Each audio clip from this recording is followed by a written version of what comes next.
Hello, I hope you're hydrated, I hope you're well, I hope whatever time it is for you, that your day is wonderful. This is my first talking video. This is the first time I've done this. I've been meaning to do it for a while, but here we are. I have some really exciting news to share with you guys, but before I share it, I just thought I should talk about something. So as many of you might already know, earlier this year I met Jay and Robin, two of the best people I've ever met in my life. And meeting these guys was absolutely life-changing. They take my breath away. They're just the most genuine people that I've met. They're, full of creative spark. They really fueled the creative spark in me.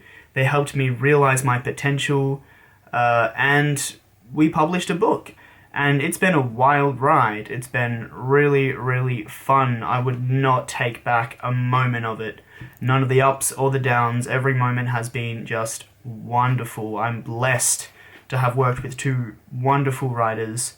Start of 2021, I had no idea I was going to be writing a book. I was actually in a pretty dark patch at the start of the year. I was not doing too great. I don't think too many of us have been really dealing that great with lockdowns and with the pandemic, and I was not dealing with the lockdowns and the pandemic or myself mentally. I was doing terribly.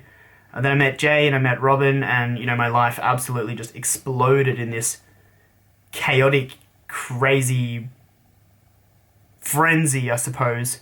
And yeah, my entire life changed. I decided to put aside my books and my uni days because I was studying. I've been studying for the last 4.5 years, and I just decided to put all of that aside and to focus on me and my goals and what I wanted. Which was to be a published author, and not only to be a published author, but to work with other writers, which I have now done and I'm continuing to do right now. I've not talked much about this yet, but I'm actually starting a collective of writers based here in Melbourne, which so far is taking off quite nicely. We meet up, we have coffee, we share our writing. We do some street writing. There'll be more street writing videos in the future and street poetry videos. And we just have fun. We go around the streets, we stick our poems up on the walls. I'm sure a few of you have seen me do that before. It's great fun working with other writers, learning from them, sharing with them, and just building your confidence. That's something I had a huge lack of until I met Jay and Robin. So working with others, yeah, it's super, super helpful for stuff like that. But enough about me. There's a tale to this city. We have some really big news about it. So before Jay left Australia for the UK, he and I and Robin, we recorded an audiobook. We did it completely ourselves. We recorded it in his apartment. We got sounds of the city. We've got all kinds of sound effects and added all kinds of auditory experiences to this audiobook. I listen to audiobooks from time to time, and I certainly have not heard an audiobook that includes the sound effects and that auditory experience that we've tried to give to you guys. Be sure to check out our audiobook in the description below. We also have our book available there. There's A Tale to This City. It's available on Amazon. We're currently in the process of trying to get it into bookstores around Australia and also in the UK, thanks to Jay. And we thank each and every one of you who has supported us, who has left us your amazing reviews. It makes our day. It makes all of this worth it. I'm now going to play a snippet of the audiobook, which is one of my favorite pieces from my character Johnny Locke in the book. Thanks for watching, have an amazing day, and enjoy this snippet from the audiobook of There's a Tale to This City. I decided to give my hometown some love. The city was full of my poems, the alleys, the poles, the windows of shop fronts. But my hometown was bare, as if I'd never been there. I started at the park, sticking pieces up under a rotunda, on the playground, on the toilet stall doors. Then I made my way through the suburban streets, sticking them on every pole, tree, and bus stop shelter I passed, like a dog marking its territory. In my neighborhood, there were always dogs barking. I turned a corner and was startled by a ferocious growl. A black dog sprang at me, clamped its teeth around my arm, drew blood. I fell onto the side path, knees grazing, vision blurry. My backpack fell in the grass. I wrestled the dog off me and rolled on the concrete, kicking my legs, screaming. It pounced again, snarling in my face, dribbling and spitting in my eyes. So I clenched them, hoping it would get rid of the pain. I wanted it painless. I didn't want to watch the thing maul me. Clenched. Heard nothing. I opened my eyes. There was no black dog. The concrete was beneath me. I was covered in sweat.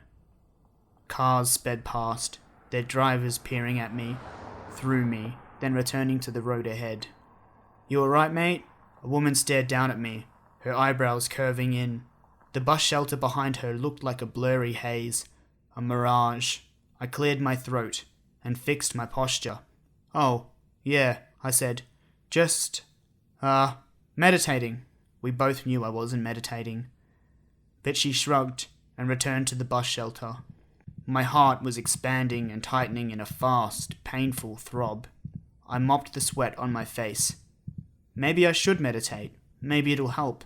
It's helped before. I took a deep breath in and thought of Jay in Tasmania. He was probably meditating at the same moment, only with more success and not on the side of the road. I tried to close my eyes, but had to open them to look around, to see if the black dog was back. I closed my eyes. A dog barked. Opened them, no dog. Closed them. A dog barked. Opened them, no dog. It was hell. The last time I felt like this, I'd been in Lake's Entrance. The motel I'd stayed at was on a cliffside, overlooking the water. At first, everything was going to plan. I stood on the lookout at 3 a.m, no shoes on. I stood totally still, took in the sights and smells of the summer night. Everything was so crisp, but when I tried to write in the motel room, my hands forgot how to bang on my typewriter. My eyes didn't know what I was looking at. I could hear wind rattling outside the motel room. Dogs barking. My heart threw itself around inside my ribs, like a bird in a cage.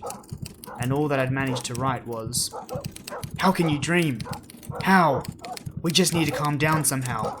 We know poems, not shaking, not lights, not demons at the doors, hounding too loud." Another dog barked some way off. My head pounded. I closed my eyes and tried again. Inhaled, exhaled, inhaled, exhaled. I heard the bus pull up, the doors open, and the woman getting on. She murmured with the driver. Footfalls thudded. The driver. I felt his lingering gaze on me, then heard the doors close as the bus took off. After settling down and resuming my poetry posting, I remembered another poem I'd written in Lake's Entrance, the morning after my breakdown. Dawn is not impressed with me, even if I am impressed by the dawn.